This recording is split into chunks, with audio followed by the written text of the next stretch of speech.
We'll start with new chapter today, that is superposition of waves. And this time I am directly going with CET questions from previous year.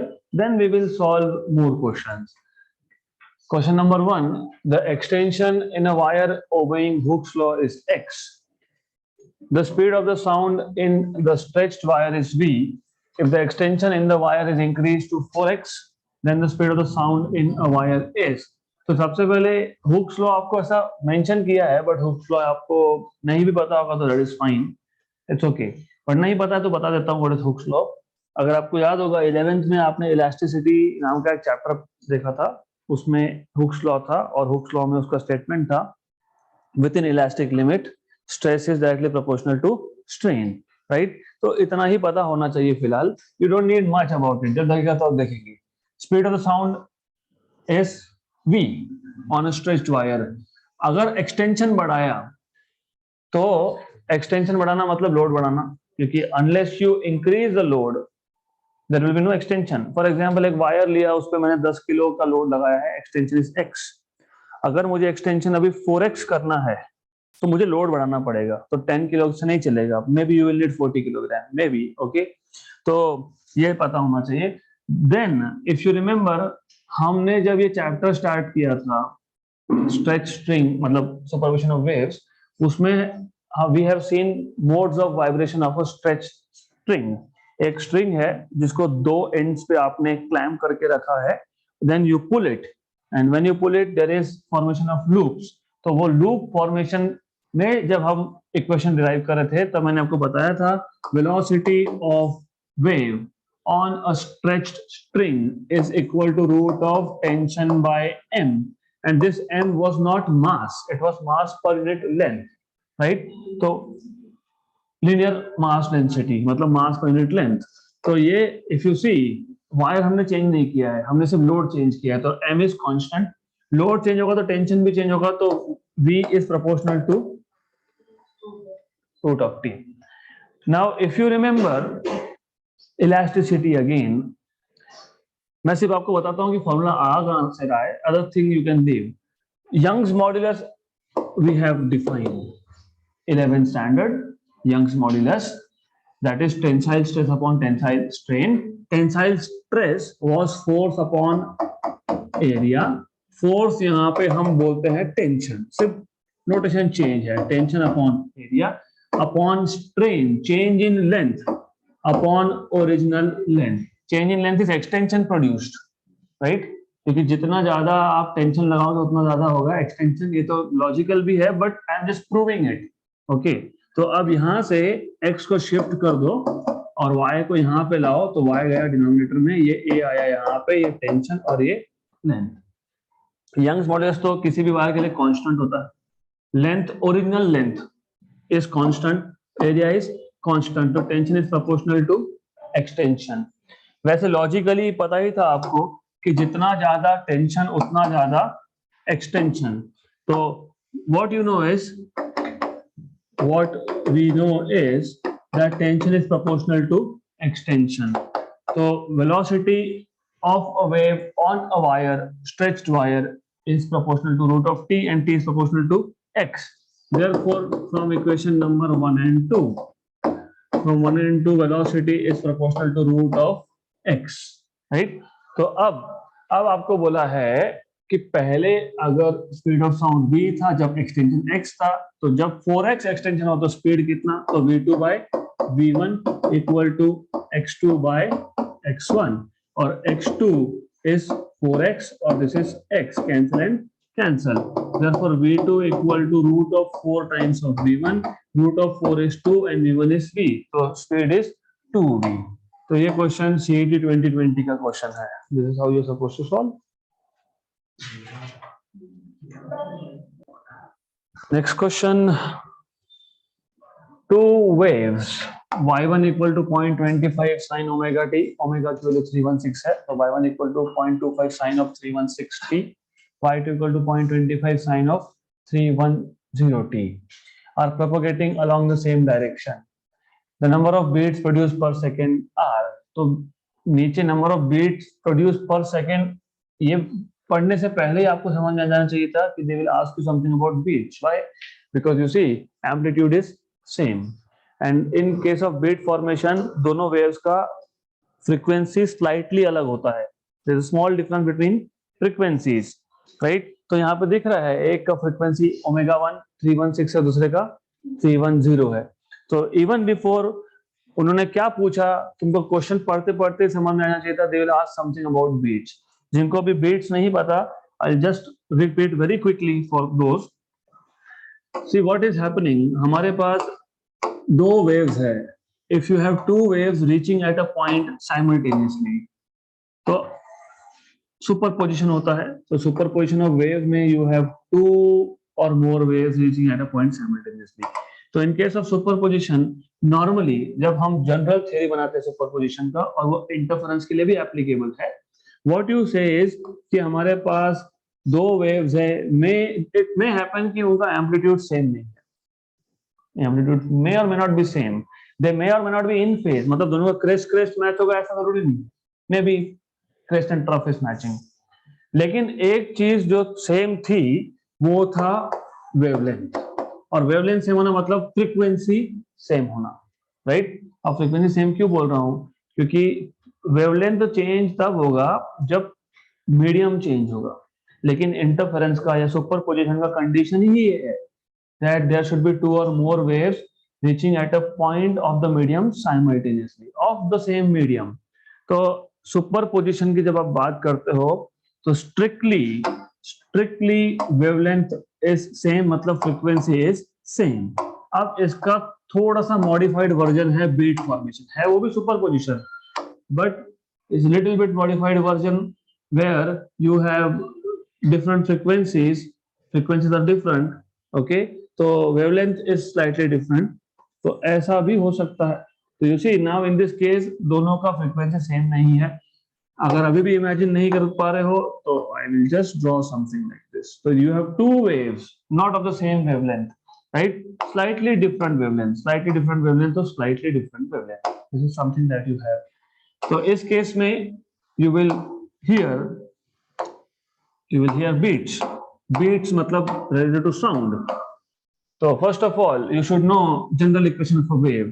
तो y equal to a sin of omega t, ये general equation है.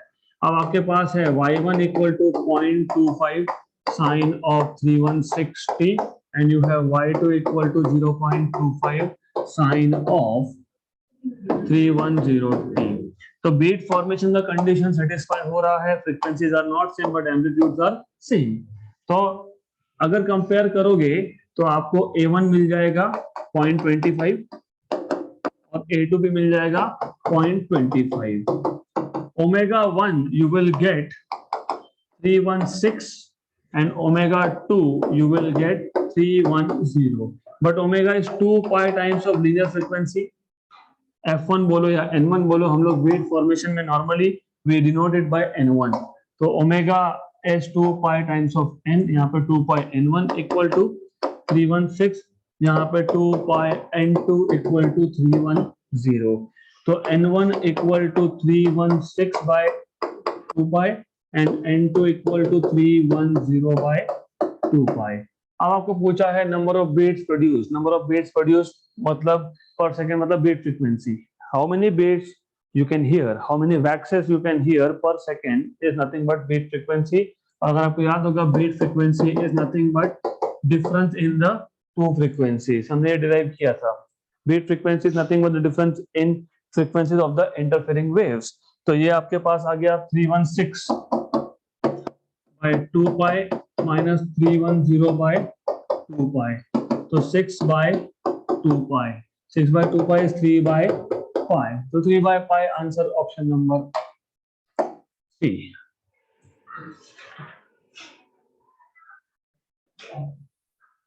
Next question. Two identical strings of lengths L and 2L vibrate with fundamental frequencies n hertz and 1.5 n hertz respectively. The ratio of tensions for smaller length to that of larger length is. So you have two identical springs strings not springs, और पहले का जो length है वो L है, दूसरे का जो लेंथ है वो 12 है, तो पहले में जो टेंशन होगा उसको T1 बोल देंगे, दूसरे में टेंशन होगा उसको T2 बोल देंगे. And they're asking you what is the ratio of T1 to T2, क्योंकि they're asking you ratio of tension for smaller length to that of larger length, मतलब T1 by T2 आपको find करना है. और आपको fundamental frequencies का information दिया है. Fundamental frequencies is capital N and this is 1.5 times of capital N, right. तो इतना आपको यहाँ पे दिया है इंफॉर्मेशन. तो सिंपल है, you should know what is the fundamental frequency of vibration in a stretched string. Do you remember formulas? N equal to 1 upon 2L root of T by M. Very good. So two identical, when they say identical मतलब mass per unit length is same, मतलब ये constant हो गया, 2 भी constant है. हमें relation चाहिए, हमें फाइंड करना है टेंशन का रेशियो. इंफॉर्मेशन है लेंथ और फ्रीक्वेंसी की. तो what you can do is, इसको शिफ्ट कर दो यहाँ पे. तो N into L equal to 1 upon 2 root of T by M. अब आपको पता है M कांस्टेंट है, 2 कांस्टेंट है, therefore NL is proportional to root of T. Therefore NL square is proportional to T. Root T से T आ गया. Then if you know this much, अब tension T1 by T2, T1 by T2 equal to N1 L1 upon N2 L2 का square. तो this is equal to N1 N, N2 1.5 N, length L, this is 2L, इसका square. N cancel, L cancel, 2 into 1.5 is 3, 3 square is 9, so 1 by 9, option number B.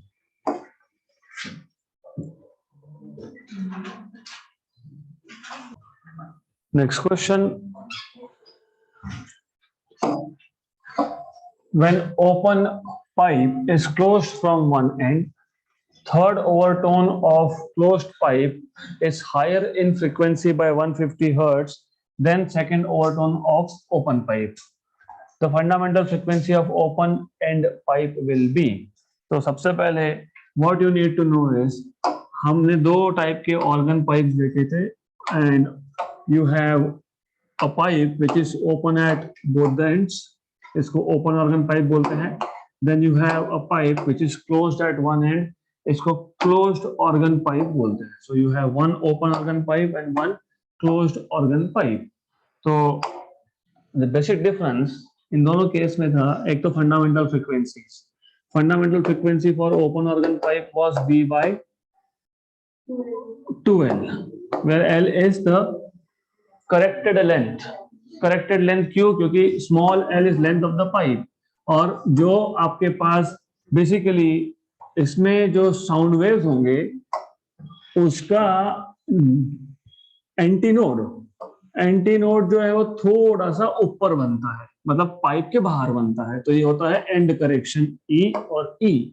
तो E plus L plus E, column का जो length है, air column का length, उसमें and correction add करना पड़ता है. तो E plus L plus E मतलब L प्लस 2E, ये होता है करेक्टेड लेंथ कैपिटल L. तो ये आपको सिर्फ बता रहा हूं मैं, you just need to know. इस क्वेश्चन में तो लगने नहीं वाला आपको, but you need to know this. And when you talk about closed pipe, तो क्लोज्ड पाइप में जहां पे पाइप क्लोज है वहां पे बनता है नोड, और जहां पे पाइप ओपन है वहां बनता है एंटी नोड. यहाँ पे भी सिचुएशन सेम है, एंड करेक्शन E और ये है L. सिर्फ इस केस में इतना है कि एक ही एंड पे एंड करेक्शन होगा. तो यहाँ पे करेक्टेड लेंथ होगा स्मॉल l प्लस E, और क्लोज्ड पाइप के केस में V by 4L आता है fundamental frequency, right. And then you must also remember कि open pipe is just like a stretched string, मतलब all the harmonics are present. So in that case all the harmonics are present का मतलब ये कि इस case में, in this case you will have first overtone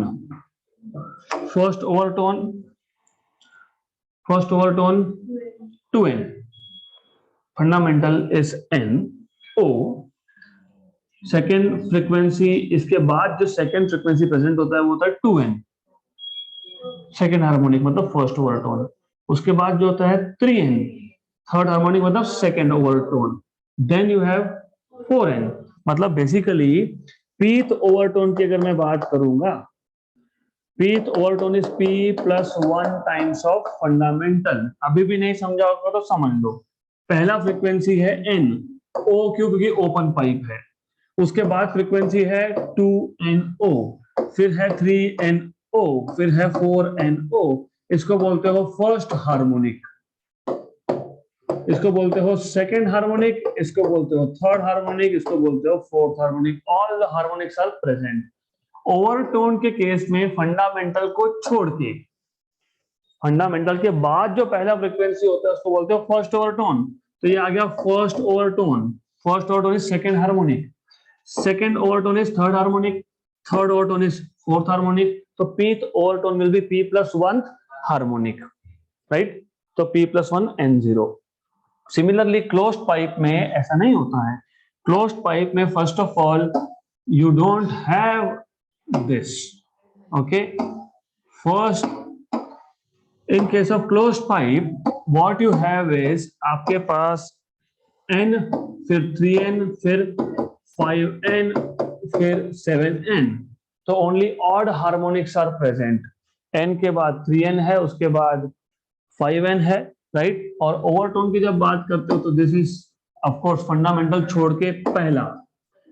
first overtone is third harmonic, second overtone is fifth harmonic, third overtone is seventh harmonic.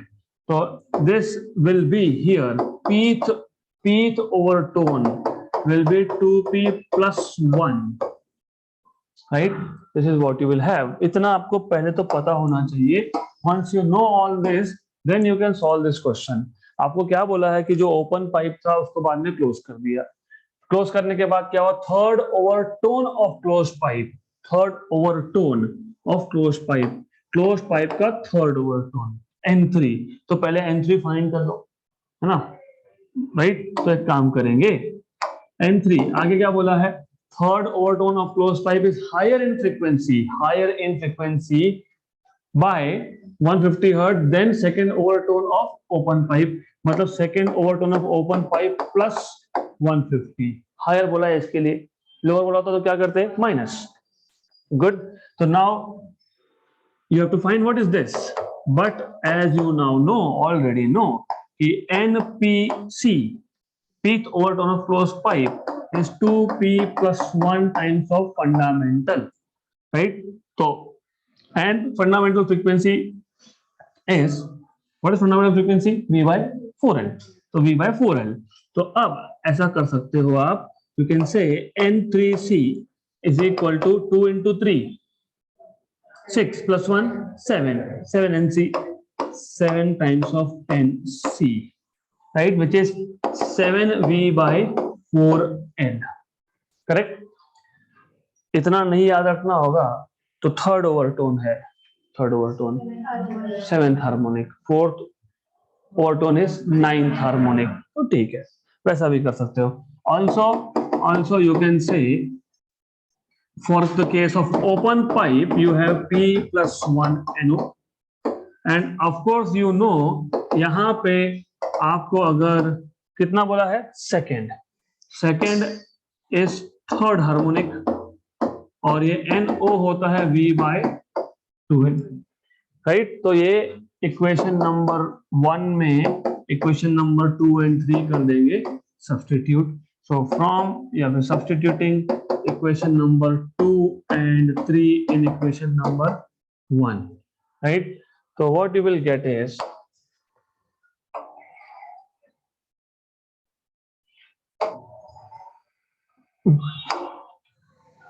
just put N3C क्या था?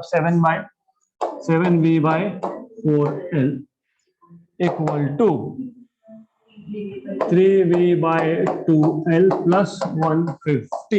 आपको पूछा क्या था? Fundamental frequency of open and pipe, मतलब L पूछा है। Fundamental frequency पूछा है क्या?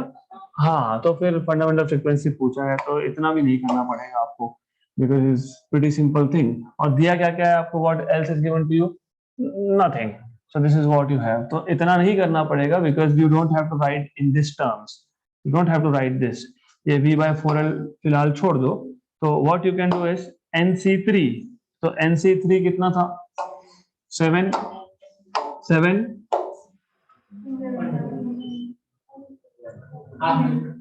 आगे बताओ। हाँ वो तो लिखा था मैंने, ठीक है, v/4l इक्वल टू आगे 3v/2l प्लस, वेरी गुड। ये नहीं करना था, क्यों नहीं करना था, क्योंकि आपको पूछा क्या है, फंडामेंटल फ्रीक्वेंसी पूछा है, उसको ही हटा दिया यहाँ से, तो कैसे चले। Okay good. तो फंडामेंटल फ्रीक्वेंसी नहीं मतलब 7nc इक्वल टू 3no, मतलब एनो फाइंड करना है, प्लस 150। तो अब इसके आगे क्या करोगे, बिकॉज अल्टीमेटली इसके आगे सॉल्व करना पड़ेगा ना, करना पड़ेगा इसके आगे सॉल्व। डू यू रिमेम्बर, और इफ यू डोंट रिमेम्बर, मैंने लिखा है यहाँ पे, even if you don't remember, okay, do you see some relation, can you write this. ये जो आपके पास एनसी, आपको देखो मैथमेटिक्स का थोड़ा बेसिक्स होना चाहिए। ये जो इक्वेशन है इसमें दो अननोन है और एक ही इक्वेशन सॉल्व होता है क्या, नहीं होता है। हमको क्या चाहिए, एनओ, क्योंकि फंडामेंटल फ्रीक्वेंसी किसका पूछा है, ओपन पाइप का, मतलब एन से हटाना पड़ेगा, और एनसी हटाना पड़ेगा। तो यहां से इफ यू सी, अगर आपको मैंने बताया भी था थियरी में दैट दिस, ये जो एनसी इक्वल टू v/4l है, इसको आप ऐसा भी लिख सकते हो 1/2 v/2l, राइट। ऐसा लिखने से क्या होगा कि ये जो v/2l है, this is an open, this is fundamental frequency of open pipe. So this is what you get after doing this. तो ये आ जाएगा NO by N open by 2, क्योंकि ये N open है। अब ये सब्स्टिट्यूट कर दो यहाँ पे, तो 7N open by 2, NC की जगह पे N open by 2, और ये शिफ्ट कर देंगे -3N open इक्वल टू 150। ज्यादा सोचना नहीं है, 7/2 3.5, 3.5 में से 3 गया हाफ, हाँ, तो N ओपन बाय 2 बचा इक्वल टू 150। तो N ओपन कितना आया, 300 hertz, 300 hertz, option number D.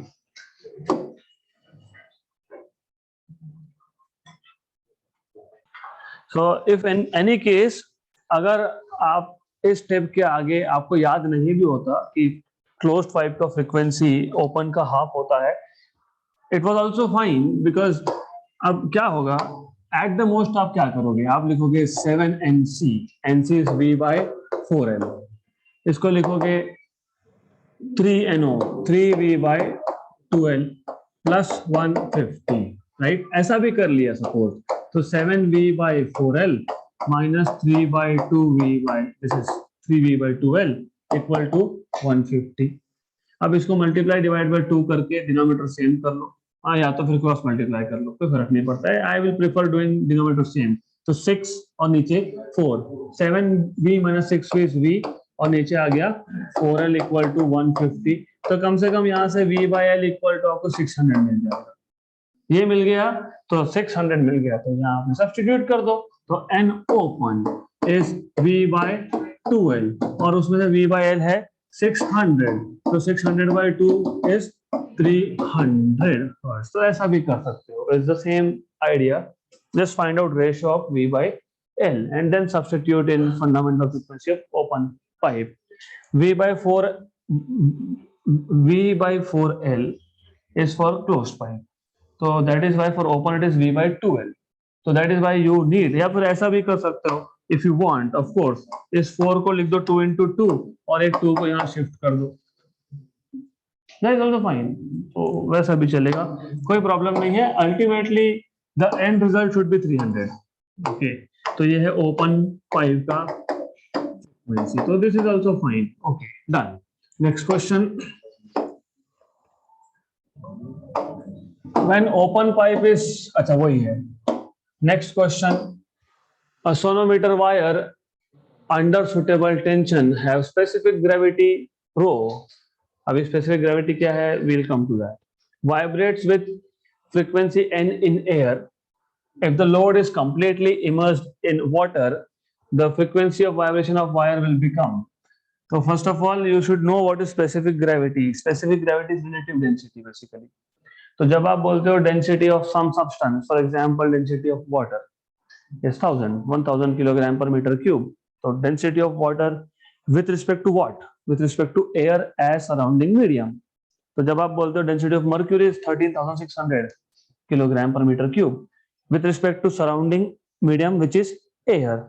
When you say density of some metal is this much, तो वो जो डेंसिटी है आपने कहाँ पे रख के मेजर किया? एयर में रख के मेजर किया. बट आप ऐसा भी कर सकते थे, उसी मेटल को किसी और लिक्विड में रख देते, तो डेंसिटी सेम कैलकुलेशन नहीं मिलता आपको. So when you measure density with respect to water as surrounding, air की जगह पे वाटर है, एक मेटल है, पहले एयर में डेंसिटी मेजर किया, फिर उसी मेटल को आपने रख दिया वाटर में. तो नॉर्मली जब आप डेंसिटी बोलते हो तो normally you are saying density of substance with respect to air. This is one, density of air is one. लेकिन when you measure density of any substance, solid, some solid, with respect to water, this is called as relative density. Relative density is nothing but density in air upon density of water. Density of substance in air या फिर density of substance upon density of water. तो इसको बोलते हैं relative density.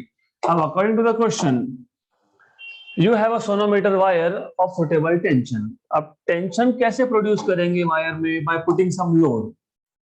If you want to have tension in the wire, तो हम wire को ऐसा अगर छोड़ देंगे बिना कुछ लगाए तो it will become loose, right?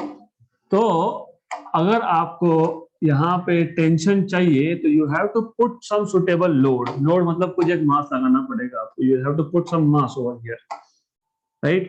So in this case, let's say tension is T1. Tension in the string is always towards the point of extension. जहाँ suspend करके रखा है उसको वहाँ पे tension is T1. अब अगर मैंने इसी को same setup को if I put it inside water, so if I put it inside water, let's put this inside water. अब क्या होगा? Tension will change. Why tension will change?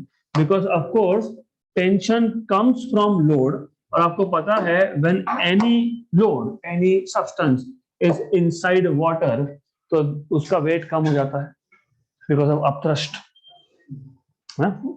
force of buoyancy, beyond force. सुना है क्या ये word? Archimedes principle. Yes, mechanical properties of fluid में मैंने ही बताया था, तो you should be knowing this. Upthrust कैसे फाइंड करते हो ये भी पता होना चाहिए, but anyways we don't need upthrust at this moment. अभी ठीक है, फिलहाल इट्स ओके. तो व्हाट विल हैपन जब आप एक सेम सेटअप को, सेम लोड को आपने वाटर में रख दिया, तो वाटर में रखने से क्या होगा कि टेंशन हो जाएगा कम. क्यों? क्योंकि टेंशन कहां से आ रहा था? लोड से. पहले केस में, एयर के केस में लोड था only because of force of gravity which is weight in air, weight of that load in air, object in air. यहां पे प्रॉब्लम क्या है? यहाँ पे जो वेट है एक रिजल्टेंट फोर्स, तो weight in air minus upthrust, minus force of upthrust, तो resultant net weight is equal to weight in air minus force of upthrust. अब upthrust का फोर्स कैसे निकालते हो ये पता होना चाहिए. You should know how to find out upthrust. Upthrust मतलब आर्किमिडीज प्रिंसिपल से आता है. That is nothing but weight of the liquid displaced. मैंने आपको डायग्राम से भी बताया था. मैंने आपको ये बताया था कि if you have, let's say if we have a container, okay, और इस कंटेनर में मैंने अगर वाटर भर दिया, सम काइंड ऑफ लिक्विड, और हम वाटर की बात करें तो वाटर की बात कर लेंगे. And then if you have filled up this jar glass up to this level, तो आपने जब इसको इस लेवल तक फिल किया है now, and if I put a small hole right above this level, एक छोटा सा यहाँ पे होल कर लिया, and then if I put any object inside this, तो if I put any object, मैंने यहाँ पे एक ऑब्जेक्ट रख दिया। अब प्रॉब्लम ये है कि इस पे कितना फोर्स ऑफ बियोंसी, कितना अपथ्रस्ट है, you can not calculate directly. कैसे? एयर में तो तुम वेइंग मशीन पे खड़े हो जाते हो, पता लग जाता है कितना वेट है ऑब्जेक्ट का, मतलब तुम्हारा खुद, तुम यू एज एन ऑब्जेक्ट। मैंने आपको एग्जांपल भी दिया था, किसी दोस्त के साथ झगड़ा हुआ और वो पहलवान है ना, उसको उठा के नहीं फेंक सकते एयर में, उसको वाटर में लेके जाओ, force will help you beyond force, and then you can just pull him और हर अपसाइड डाउन, है ना। तो अब इशू ये है कि you can not directly calculate because there are certain reasons. पहली बात तो मैं अगर वेइंग मशीन रखूंगा तो weighing machine may not be waterproof, that's a technical part, but वो वेइंग मशीन पे खुद पे भी तो फोर्स ऑफ बियोंसी आएगा, सो अभी उसका भी कैलकुलेट करो, फिर करेक्शन करते बैठो, वी डोंट डू दैट। तो what we do is a simple trick, the moment you put some object inside, तो लिक्विड का लेवल बढ़ेगा, ऑफ कोर्स लिक्विड का लेवल राइज होगा, लिक्विड का लेवल राइज होगा, तो यहाँ पे जो होल किया यहाँ पे पाइप लगा देंगे और सीधा सीधा यहाँ पे छोटा चेम्बर होगा, तो छोटे चेम्बर में यहाँ पे जो एक्स्ट्रा लिक्विड है वो extra liquid will come here, and then you have to measure the volume of this liquid displaced, क्योंकि ये लिक्विड डिस्प्लेस हुआ, पहले यहाँ पे प्लेस था, ऑब्जेक्ट डालने के बाद डिस्प्लेस हुआ, तो weight of the liquid displaced is nothing but force of buoyancy, right? So weight of the liquid displaced, this is weight of the liquid displaced, LD, right? This is what you have. A weight of the liquid displaced, weight of anything is m into g, mass into acceleration due to gravity. अब weight of the liquid displaced निकालना है, तो weight of the liquid displaced निकालने के लिए mass of the liquid displaced into g, तो weight of LD liquid displaced is mass of liquid displaced into g, but mass of liquid displaced, mass for anything is volume into density, है ना, density is mass upon volume, तो mass is volume into density, right? So it is volume of the liquid displaced into density of the liquid itself, density of the liquid displaced, and that is in our case is water, ठीक है, liquid displaced into g, यहां तक clear. लेकिन volume of the liquid displaced, जितना volume of body होगा उतना ही volume of water displace होगा, correct, right? तो जितना ये बॉल का, बॉडी का वॉल्यूम है उतना ही तो वॉल्यूम ऑफ लिक्विड डिस्प्लेस्ड होगा। ऐसा नहीं होगा कि इसका वॉल्यूम 2 मीटर क्यूब और liquid displacement 10 metre cube, this is something, it doesn't happen. This is volume of solid, मतलब वो जो हमारे पास बॉडी होगा वो, okay, it is volume of body into density of liquid displace into G. यहां तक क्लियर, यहां तक क्लियर होना चाहिए, तब जाके समझेगा। अब हमारे पास जो क्वेश्चन इन हैंड है उसमें आपको बोला है a sonometer wire was under suitable tension, right, very good, suitable tension, tension comes from net weight, net weight in air is WA, right? And specific gravity मतलब basically density of that object, जो भी होगा, हाँ body बोल देते हैं, upon density of water, right? Vibrates with frequency n in air. If the load is completely immersed in water, the frequency of vibration will become. So first of all, frequency, fundamental frequency of stretch string is 1 upon 2 length T by M, correct? अब length तो change नहीं होगा और मास भी change नहीं होगा, तो मास per unit मतलब, तो n is directly proportional to root of T, but T itself is proportional to net weight, है ना? तो n2 by n1, पहला फ्रीक्वेंसी कितना दिया था n, ओके, और आंसर भी इन टर्म्स ऑफ n है, तो n2 by n1 is equal to net weight in the second case, मतलब which is the case when you put this system in water, upon net weight in air 1. Net weight in water. Net weight in water is weight of the body when in air minus weight of the body when in water. हाँ, तो weight of air नहीं है, weight of water नहीं है, it is weight of body. Body मतलब जो load है वो in air and in water. ये है net weight, क्योंकि माइनस करोगे ना, यहाँ पे लिखा मैंने. Okay, good. Upon पहले केस में only air. So now N2 by N1 equal to under root of weight in air is mass of the body in air into g. ये mag, ये मैगी वाला mag नहीं है, ये m suffix a. Okay, नहीं तो mag लिख दोगे, it's not mag, it's m suffix a g minus, right, minus mass of the body in water into g upon mag, m suffix a g, right. This is equal to under root of mass is volume into density, volume of the body, density of the body which is, let us say, मैं इसको b और b से denote करता हूं g minus volume of water displaced. Okay, ये water displaced है, तो displaced है. Okay, then it is density of water into water displaced या फिर water density सेम ही आने वाला है उसका. So this is just to tell you कि displaced जितना हुआ उतना ही, right, उतना ही आपको वॉल्यूम लेना है अपॉन सेम थिंग. सेम मतलब v b rho b g, क्योंकि this is the same. Okay, अब देन आई टोल्ड यू कि जितना बॉडी का वॉल्यूम है उतना ही वाटर डिस्प्लेस होगा. तो ये आप लिख दोगे यहाँ पे baby. Then what will you do is, जो कॉमन निकलता है कॉमन निकाल दो. हाँ, तो when you find take out common, तो just a minute, let me make some space over here. Alright, तो अब ऐसा है, what you can take out common, इसमें से कॉमन क्या निकाल सकते हो, वीबीजी. एडिशनली एक काम और करो, find take out density of water also. क्यों? क्योंकि अल्टीमेटली आपको क्या दिया था, रिलेटिव डेंसिटी, मतलब बॉडी का डेंसिटी अपॉन वाटर का डेंसिटी. तो if I take out common,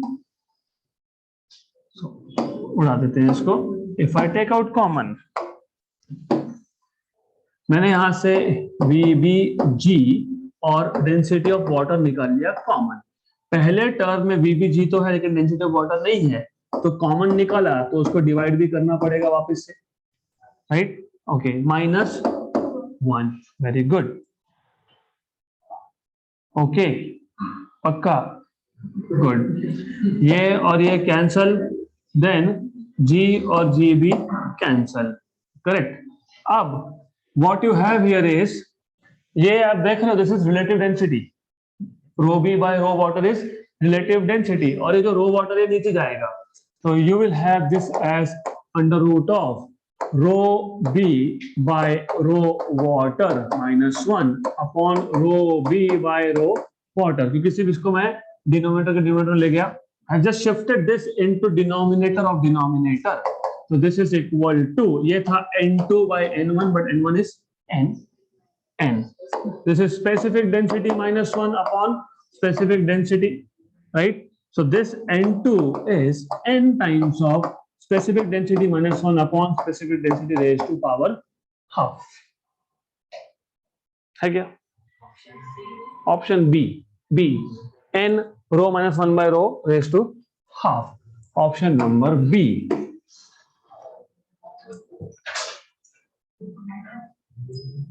Next question.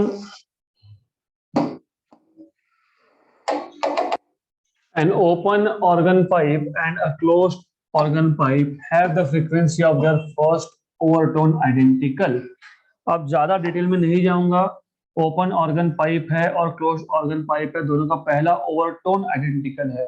आपको पता होना चाहिए, मतलब they are telling you N1 open equal to N1 close. पहला ओवरटोन यहाँ पे होता है 2 टाइम्स ऑफ फंडामेंटल फ्रीक्वेंसी, यहाँ पे होता है 3 times of fundamental frequency. The ratio of the length of open pipe to that of closed pipe is simple. Ratio of length of open to that of closed. So fundamental frequency of open is V by 2L open equal to 3V upon 4L closed. Right जो जो cancel होगा उसको cancel करो, ये और ये गया, ये नहीं L नहीं कैंसिल हो सकता because they have asked you the ratio, मतलब the length are not the same, but V क्योंकि बेसिकली चाहे वो पाइप ओपन हो या क्लोज हो, होगा तो एयर कॉलम, और एयर कॉलम में तो स्पीड होता है same, that is the idea here. तो अब ये है, ये 2 और 2 4 और ये 3 नीचे, तो LO by LC, LO by LC is 4 by 3, 4:3, option number C, done. So that's it for today.